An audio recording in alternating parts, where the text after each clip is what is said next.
Selamat datang di channel Cerita Cinta, channelnya Cerita Cinta Romantis. Sebelum lanjut, mohon dukungannya dengan like dan subscribe dulu. Ternyata aku anak orang kaya.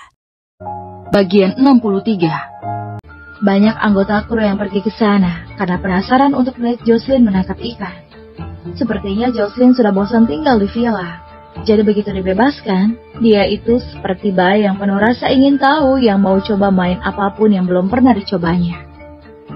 Namun hal ini membuat para juru kamera jadi sangat sibuk. Harus membawa kamera berat sambil ikut Jocelyn untuk menangkap ikan. Setelah bermain seharian penuh, Jocelyn kelelahan sampai berbaring di dalam mobil dan tidak ingin bergerak lagi.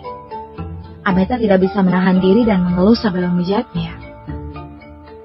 Apa yang akan difikirkan ayahmu kalau melihatmu bermain seperti ini? Citra dan image sebagai seorang wanita elegan sudah rusak penuh oleh dirimu. Hanya sesekali aja kok. Dia nggak akan bilang apa-apa. Sejak kecil aku nggak pernah bermain seperti ini. Kamu tak lihat aku tangkap 2 ikan tadi? Kata Jocelyn seperti sudah berhasil mencapai sesuatu dalam hidupnya. 2 ikan itu hasil tangkapanmu. Karena para kru tak sanggup lagi menontonmu, gak dapat apa-apa selama setengah jam. Jadi mereka membantumu dengan menuang banyak ikan dari hulu. Tapi kamu, yang baru dapat 2 ikan aja, udah sebangga ini. Kata Ameta dengan sedikit candaan. Yang penting, aku udah nangkep 2 ikan itu. Kata Jocelyn dengan sedikit bangga. Lebih dari 20 ikan yang dituang, tapi hanya berhasil tangkap 2 ikan. Para kru sudah berusaha semaksimal mungkin untuk membuat Jocelyn bahagia. Namun pada hari kedua dan hari ketiga, minat Jocelyn untuk bermain semakin memudar. Jadi dia mulai syuting film dan merekam sesuai dengan skrip selangkah demi selangkah. Pada saat yang sama, setelah beberapa malam pengamatan, Basan akhirnya mendapatkan beberapa informasi yang berguna. Dan buru-buru datang ke hadapan Xavier dengan gembira. Tuan Muda Baxter, aku sudah selesai menyelidiki gerakan Erwin. Kerja bagus. Coba ceritakan. Xavier sedang duduk di tenda super besar saat ini, menikmati pijatan beserta layanan rekan-rekan wanita di kru sambil memakan buah. Terlihat seperti orang kaya yang datang berwisata. Kru Erwin totalnya ada 10 penjaga keamanan yang berjaga bergiliran di sekitar. Sepertinya agak sulit kalau mau serang terang-terangan. Tapi setelah beberapa malam yang dihabiskan untuk pengamatan, Erwin selalu ke toilet saat tengah malam. Jadi kita bisa memanfaatkan kesempatan ini untuk menyerangnya. Basan sudah tidak sabaran untuk menyiksa Erwin, karena ingin membuat Erwin membayar kembali penghinaan yang diterimanya saat diusir di depan semua orang sebelumnya. Kemudian karirnya juga akan sukses tak lama lagi. Kerja bagus. Jocelyn tinggal di mana? Kamu udah tahu? Xavier juga sangat memperhatikan Jocelyn sekarang. Bahkan lebih dari perhatiannya terhadap Erwin. Dia dan asistennya tinggal di mobil van terakhir kaki gunung saat malam hari, jadi mudah ditemukan. Basan secara alami mengamati gerakan Jocelyn secara detail. Karena ini adalah permintaan yang diinginkan Xavier, mana mungkin dia lupa. Dia tinggal di dalam mobil kaki gunung saat malam hari. Sebuah seringai muncul di sudut mulut Xavier. Kaki gunung itu tempat yang lumayan sepi. Kebetulan adalah tempat yang sangat cocok untuk melakukannya. Bahkan Tuhan memihak padanya. Kita beraksi malam ini. Dan jangan lupa, panggil Boy. Xavier siap beraksi. Basan bahkan lebih bahagia saat mendengar ini. Karena saat yang ditunggu-tunggu akhirnya tiba juga. Baik, akan segera aku panggilkan Boy. Setelah menjawab, Basan langsung mundur dan memanggil Boy segemuk untuk masuk. Begitu melihat Boy datang, Xavier langsung menjatuhkan perintah. Malam nanti, kamu bawa orang dan ikuti Basan buat awasi Erwin. Begitu Erwin keluar untuk tengah malam, langsung buat dia cacat kalau situasi memungkinkan. Ingat, hati-hati dan jangan sampai menarik perhatian orang lain. Ngomong-ngomong, aku lagi butuh, jadi mau pinjam 2 bawahanmu juga. Xavier dengan cepat menerapkan ide yang ada di dalam benaknya. Menyuruh Basan dan Boy membawa orang untuk membuat Erwin cacat. Sementara dia sendiri membawa 2 bawahan untuk mencari Jocelyn. Sedangkan Tante Jocelyn, Xavier tidak menganggap serius sama sekali. Karena tempat ini hutan, jadi keberaniannya jauh lebih besar. Baik Tuan Muda Baxter, aku akan membiarkan bawahan untuk bersiap-siap. Boy mengangguk dan menjawab, berpikir untuk segera melapor pada Tuan Muda Smith nanti. Ya, pergilah. Setelah mengirim Boy pergi, mulut Xavier mulai menyeringai. Erwin, berani pukul aku. Akan kubuat kau menanggung konsekuensinya. Tapi sekarang ditambah adanya Jocelyn, juga bukan hal yang buruk. Pada saat ini, Erwin sedang menonton beberapa celebrity shooting bersama Jocelyn dengan penuh minat. Dan tiba-tiba menerima pesan dari Boy. Dia membuka tanpa sadar. Dan tiba-tiba sudut mulutnya sedikit tersenyum. Xavier, akhirnya sudah tak sabar untuk beraksi. Kebetulan aku bisa memberimu pelajaran malam ini. Tak lama kemudian Lisa dipanggil kemari. Apa kontrak akuisisi yang kau minta sudah siap? Erwin akan memberi Xavier pelajaran mendalam dan membuatnya miskin dalam 1 malam. Namun dia sepertinya ingat bahwa Xavier juga mau membeli sebagian saham Synthetic Entertainment. Dan kalau dia berhasil akuisisi, bukannya dia bisa sekalian memecat Basan sekali lagi. Memikirkan hal ini, Erwin menganggap ide ini sangat bagus. Sudah siap, Adita sudah menyuruh seseorang untuk mengirim kontrak akuisisinya ke sini. Lisa mengangguk dengan jujur. Baiklah, kamu tidur bersama Jocelyn saja di dalam mobil. Akan ada serangan tengah malam nanti. Lindungi Jocelyn baik-baik. Ingat, untuk hati-hati. Untuk jaga-jaga, Erwin mengirim Lisa untuk melindungi Jocelyn. Dengan adanya Lisa, mungkin Xavier kali ini akan dihajar sampai babak belur lagi. Di malam yang gelap dan berangin, Erwin berbaring di tenda dan tidak terburu-buru untuk keluar. Biarkan Basan dan mereka rasakan angin dingin di gunung ini sebentar lagi deh.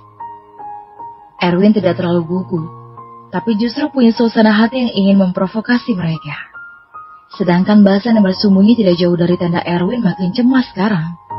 Bahkan sampai bersin karena angin dingin di pegunungan ini. Basan menggosok hidungnya dengan tangan. Kalau terus berlanjut bersin seperti ini, dia pasti akan masuk angin. Kamu baik-baik saja? Boy yang ada di sampingnya berpura-pura khawatir. Gak apa-apa, yang paling penting sekarang adalah menghajar Erwin. Begitu dia keluar nanti, kita langsung beraksi. Basan mengingatkan lagi. Dia akhirnya mendapatkan kesempatan untuk membahas dendam pada Erwin.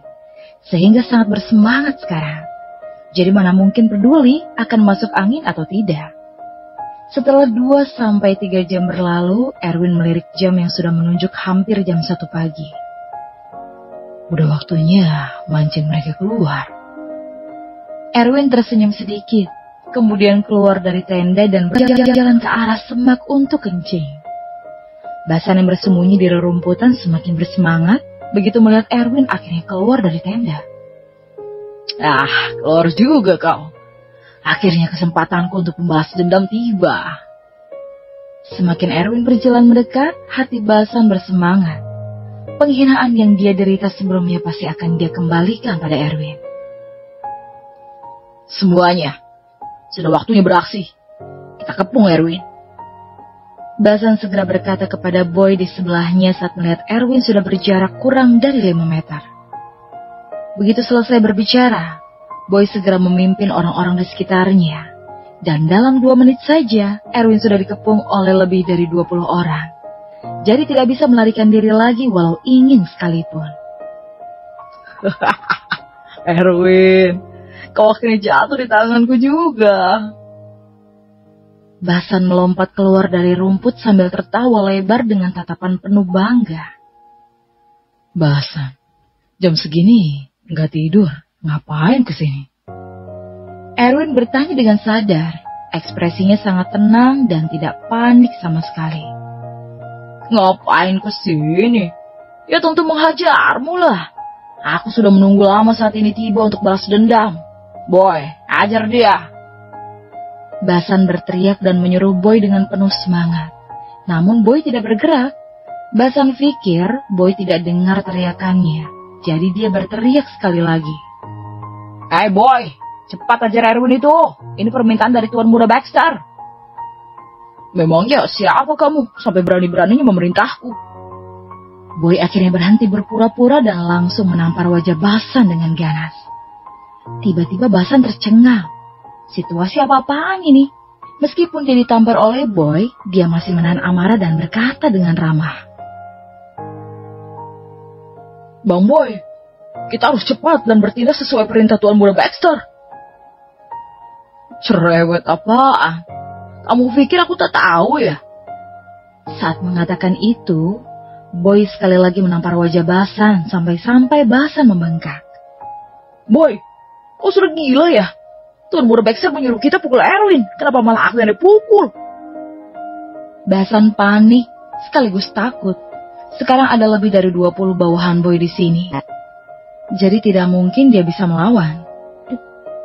Memang kamu yang dipukul. Saudara sekalian, hajar orang cerewet ini. Boy memberi perintah dan lebih dari 20 orang langsung bertindak dan menghajar Basan secara habis-habisan. Berhenti. Pada saat kritis, Erwin berteriak. Begitu kata-kata itu keluar, Boy dan yang lainnya juga berhenti. Sedangkan Basan yang dipukul sampai jatuh ke tanah sudah penuh luka dan babak belur. Basan, kau masih terlalu lemah buat melawanku. Erwin tersenyum sedikit dan segera memimpin Boy juga bawahannya untuk menuruni gunung. Erwin tidak perlu melakukan apapun lagi pada Basan, karena Basan ini hanya seekor anjing penjilat Xavier dan tak punya aset berharga. Jadi memberinya sedikit pelajaran sudah cukup. Xavier lah yang merupakan tujuan utamanya. Pada saat ini, di kaki gunung, Xavier bersama kedua bawahan Boy diam-diam menyentuh mobil van tempat Jocelyn tidur. Xavier mencoba membuka pintu mobil, tapi ternyata dikunci. Jadi dia langsung memerintah kedua pria yang mengikutinya. Cepat, cungkel. Xavier sudah tidak sabaran. Begitu berpikir bisa meniduri Jocelyn nanti, gairah di seluruh tubuhnya mulai mendidih. Baik, Tuan Muda Baxter.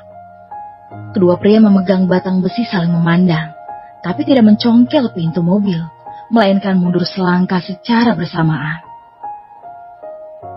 Kalian ngapain sih? Cepat congkel pintunya.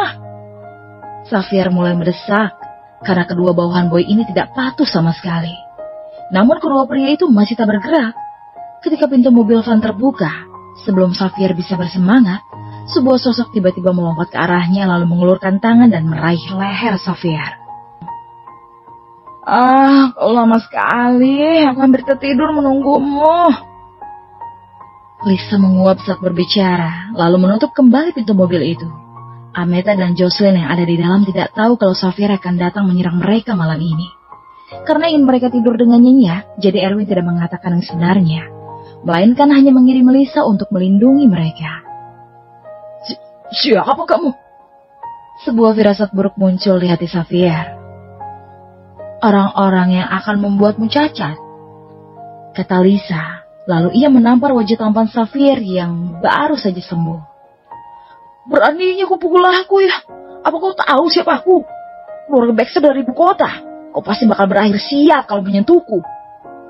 Teriak Xavier. Serius? Dan dari kegelapan tak jauh, sebuah suara yang familiar terdengar, disusul dengan suara langkah kaki yang tidak beraturan. Saat Xavier mendengar ini, seketika pupil matanya menyusut hebat. Suara familiar ini terlalu familiar baginya. Perhitungan Xavier tidaklah seberapa bagi Erwin. Rencana yang dia pikir bisa menang justru dibalikkan sama Erwin. Bukan hanya tidak berhasil balas dendam, tapi juga kehilangan total aset senilai 8-10 triliun dalam satu malam. Yang akan membuatnya kesulitan untuk memberitahu ini pada orang-orang di keluarganya begitu pulang nanti. Saat malam kejadian itu juga, Xavier dan Basan meninggalkan kru dan melarikan diri kembali ke kota untuk membuat rencana lebih lanjut. Sedangkan Erwin sangat berterima kasih kepada Boy. Tuan Erwin, kalau begitu saya pamit dulu ya. Kalau ada keperluan di balik kota, tolong hubungi saya kapanpun. Saat fajar, Boy ingin mengucapkan selamat tinggal pada Erwin. Terima kasih banyak, Boy. Aku tak akan lupa tentang pujiannya di depan Tuan Demon nanti. Erwin berjanji padanya dan tentu saja dia tidak akan melupakannya. Kalau begitu, terima kasih Tuan Erwin. Saya mohon pamit. Setelah mengatakan ini, Boy langsung mengemudi kembali dengan para bawahannya. Setelah melihat beberapa mobil van pergi dari kaki gunung, Erwin sedikit menghela nafas. Untungnya ada bantuan Boy kali ini. Kalau tidak, dia mungkin beneran akan jatuh ke tangan Safira. Erwin, siapa mereka? Kenapa bisa muncul dalam satu malam? Jocelyn tiba-tiba keluar dari belakang Erwin dan penasaran mengapa bisa muncul orang sebanyak ini dalam satu malam. Hanya temanku. Ngomong-ngomong, tidurmu nyenyak semalam. Erwin menoleh dan bertanya. Tidak terlalu bagus. Malam tadi aku kayaknya mimpi ada orang yang teriak kesakitan deh, kata Jocelyn sambil mengerutkan keningnya. Tampaknya teriakan Safir tadi malam masih mempengaruhi tidur Jocelyn. Tapi untungnya Jocelyn tidak bangun untuk melihat situasinya tadi malam dan hanya mengira semua itu adalah mimpi. Para kru melanjutkan syuting dengan tertib, sementara Erwin yang tidak melakukan apa-apa mengikuti Lisa untuk belajar seni bela diri. Setelah begitu banyak insiden yang bersangkutan dengan kekerasan secara berturut-turut, Erwin merasa dirinya sangat lemah dan pasti akan menghadapi insiden kekerasan seperti ini lagi ke depannya. Jadi dia ingin belajar sedikit saja bela diri, karena tidak mungkin dia menyuruh Lisa berada di sisinya selama 24 jam setiap harinya.